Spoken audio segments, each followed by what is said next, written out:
Welcome back to Marcus at Work Media. The first week sales numbers are in for all three of Drake's new albums. Iceman is leading the pack at 460,000 units. Maid of Honor comes in at approximately 114,000, and Habitual follows close behind at 109,000. Combined, that puts Drake's total first-week figure just under 700,000 units across all three projects. Now, naturally, the Drake fan base is treating this as a major victory. The OVO faithful are out in full force, declaring that the boy is back and better than ever. The narrative they're pushing is straightforward. Kendrick's impact was overstated, the battle changed nothing, and Drake is walking away completely untouched, still holding his position at the top of the game. That's the story they're telling. Music for a little bit. We just gonna get this out the way now, okay? Kendrick lost. All right, he lost. This was checkmate right here. Your boy dropped 3 albums that peaked at 1, 2, and 3 on the billboards, and not only that, he's out his deal. There's nothing else to talk about, bro. He didn't have the Super Bowl hype. He didn't have all of that shit that Kendrick had. That GNX was here today and gone tomorrow. I probably forgot about the album now that I just mentioned it, huh? But I'm telling y'all, bro, it's over, bro. And those were just the throwaways. I promise you, these were just the throwaways. He's going to hit us with the real album now that he's independent. The game better be ready, bro. It's about to get spooky out here in these streets. Drake is independent. If they don't offer this man at least another $500 billion, it's over for him, okay? It's over. He's about to expose the whole industry's hand. You don't need him. You can do this shit independent. And he's about to take everybody on tour, including me. It's over. I'm getting the Drake feature. The stimulus is coming. Trust and believe it, okay? The Big Reg and Drake feature is going to happen. I don't give a fuck what y'all say. I'm getting that feature, okay? The stimulus is coming, but this boy killed the game. It's checkmate. Kendrick lost. There's nothing else to talk about. It's over, bro. Okay? It's OVO, whether y'all like it or not. OVO and... Now, here's where I take issue with the way Drake's fan base is framing all of this. Sales numbers and quality are two completely different conversations, and it's crucial not to confuse the two. There's the music itself, and then there's the machine built around the music. There's the artistry, and then there's the brand. Those are not the same thing, and they never have been. History has proven this time and time again. There are genuinely talented artists out there who will never see mainstream recognition simply because the industry infrastructure isn't behind them. And on the flip side, there are artists with very little to offer creatively who dominate charts purely because of marketing power and visibility. Sales reflect reach, not necessarily substance. So the fact that these 3 projects moved numbers in the first week does not automatically make them good albums. High volume doesn't equal high quality. And my position on this hasn't shifted. I still think these projects are weak. The numbers don't change that. If anything, they just remind us how powerful a brand can be, even... Fans are the reason why Drake doesn't put out better projects. Because they don't hold that man accountable. Like, for real, if you really love music, you can't tell me Iceman and the other 2 projects that shall not be named are anywhere close to anything he's ever produced in the past. Like, I get it. You want to see your favorite artist be on the top. And numbers-wise, because he dropped 3 albums, he's going to do really well. And they're going to be like, see, the numbers are great. But let's be honest, the music is not good. Like, it's really not about numbers, and it should never be about numbers when it comes to music. But I'm comparing himself to himself right now. I'm talking about when you look at Take Care Drake, when you look at Nothing Was the Same Drake, when you look at If You're Reading This It's Too Late Drake, comparing him to Iceman Drake, to the other 2 projects, again, that I will not name because they suck. There's a big difference. And yet his fans are glazing the project as if it is the greatest thing they've ever heard, when they know damn well this is not a good project. It's bad enough that his own circle won't hold him accountable, but it's the fact that the consumers, I'm talking about really his super fans, are just glazing every single thing he puts out. Y'all are the problem. You know what? Maybe I figured out what the real disconnect is here. Ever since Not Like Us dropped, it feels like Drake and his camp have stepped outside of the culture. There's a separation that happened, and because of that separation, the message isn't landing the way it should.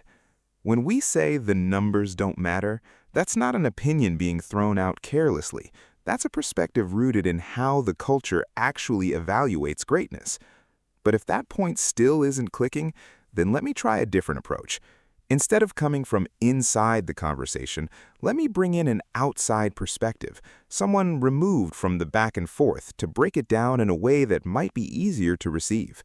Sometimes it takes a neutral voice to cut through the noise and make the message. All three of those things are weak as fuck. I mean, there's only a couple of decent songs across the entirety of the work, and nothing's coming at you hard. There ain't a single fucking banger on any of these three albums.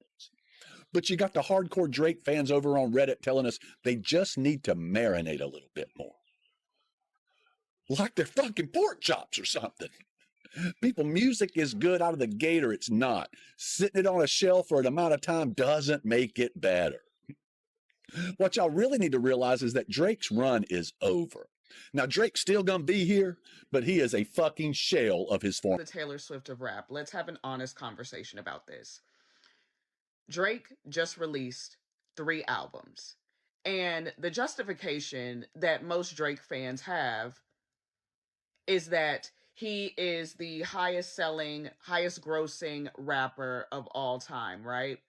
Same thing that Swifties say about Taylor Swift. But that doesn't mean that the content, the music that is being put out is actually good. It's just manipulating numbers. And as somebody who watched the rise and fall of Young Money and how they have all become a band of losers, let's really have a conversation about this. I was a senior in high school when So Far Gone came out, right? That mixtape was the launch of Wheelchair Jimmy Drake's career. It had everybody in a chokehold, myself included. So I was in college during peak Drake era. We're taking a look at these albums, right? Thank Me Later, Take Care. I don't care what anybody says. Drake's best album and his last cohesive, good body of work was Nothing Was the Same. And we start to see a shift when we get into, if you're reading this, it's too late, to What a Time to Be Alive. And What a Time to Be Alive was really when we started to see the shift in Drake. So when we're talking about Drake's run, I think of this run from So Far Gone, Thank Me Later, Take Care to Nothing Was the Same. This was an iconic run. I was in college during this time. But one of the things that Drake did really well, and I think what separated him from rappers at the time, is that he really leaned into the R&B bag, really catering to women. He stole the Weeknd's whole entire flow with Take Care. We all know that Drake has ghostwriters and he doesn't even write his own damn raps. But when we get to What a Time to Be Alive, when he started collabing with Future and started trying to cosplay as a gangster, that's when we saw the shift of the Drake that we knew from So Far Gone. So when he started collabing with Future, we started to see a shift in Drake. Kendrick put it so perfectly. He really started to steal everybody's damn flow and trying to cosplay as something that he wasn't. And in my opinion, he really lost the plot when he stopped trying to cater to women. And then all the shit started coming out of him being a womanizer, him having inappropriate relationships with all that shit started to come out. So now we get to this current state that we're in now, where this man is releasing 3 albums in one night. And I don't even need to listen to it to know that it's trash. Not one song is trending. Everybody's just talking about, like, what the fuck is this? And it is very smart on Drake's part because he's manipulating the streaming numbers.